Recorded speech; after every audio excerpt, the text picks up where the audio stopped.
Good morning. It's Friday, July 14th, and we are in the midst of a tremendous heat wave. It is on track to break temperature records in the U.S. and Europe. That's what's going to happen for the next few days. In the southwestern U.S., temperatures in Phoenix have reached 110 degrees.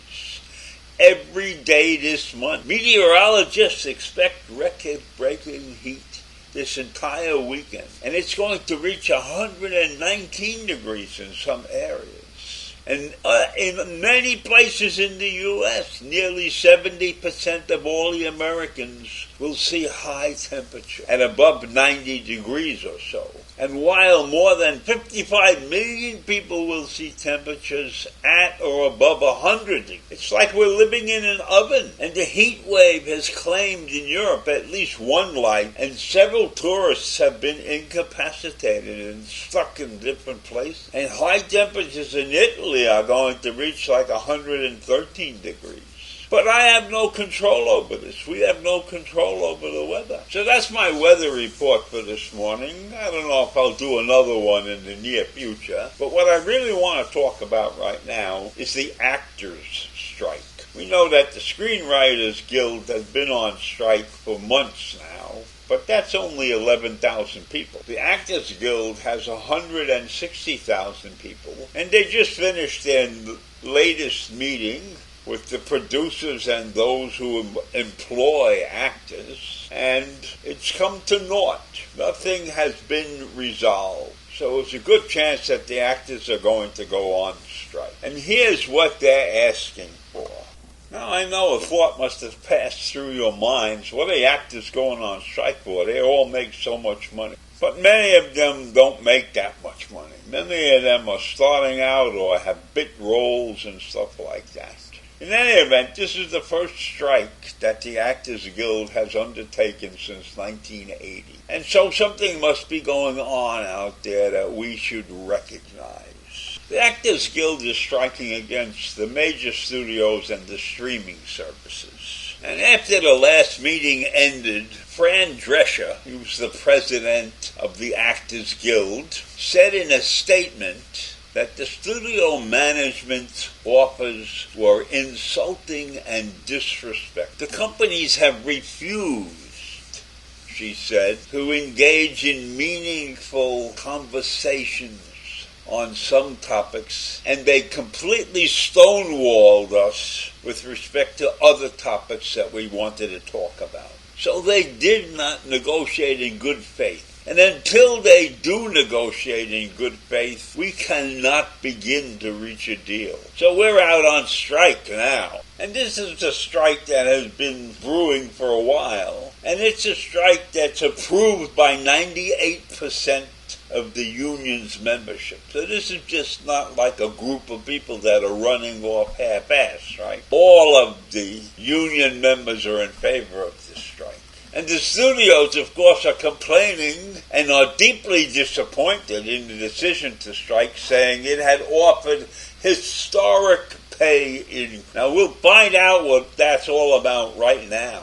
I'm sure most of you know that because of the writers' strike, most of the production in new shows and everything has kind of been slowed down or halted. So now when the actors join this thing, they will definitely be shut down. So we must understand that the change in the industry has been radical since the last actors' strike in 1980, when most television shows were on just 3 broadcast networks, and movies were shown first in the theaters. That's all changed. So the world of entertainment is much different than it was 50 years ago. So the actors' case is based upon the fact that the studios and the streamers have implemented massive changes in the industry's business model, but they insist upon keeping the actors' contracts frozen in the past. Artificial intelligence is used to create many shows now. And that's why people are afraid that it will be very difficult to come to a reasonable conclusion in this strike. This is a change, a negotiation change because of a change in the environment, right? And it's the streaming services that are creating a huge portion of this problem. What's happened is that the entertainment business, which had been controlled by movie studios, that has all changed.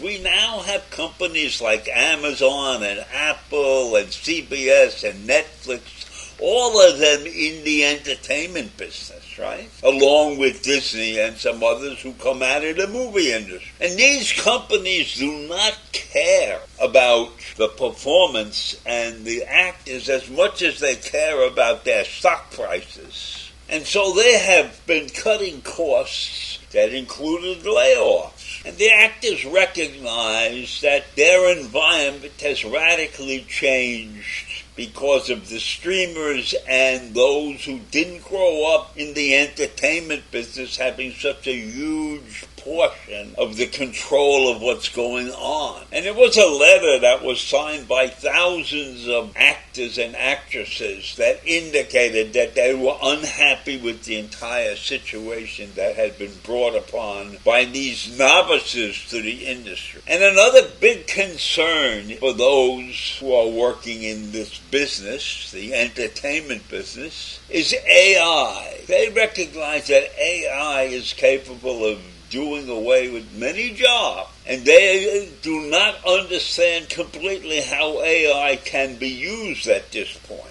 But they know it will be used, and they know it will affect their salaries and everything. And that's clear when we know that the streaming services do not pay the residuals to the actors and the writers that they're entitled to, based upon former contracts. So we have a huge flux in the acting and entertainment industry because of the corporations that have gotten into it over the years. Corporations that do not come from the playhouses of Broadway, etc., or the movie shops, right? And so this is a groundbreaking strike.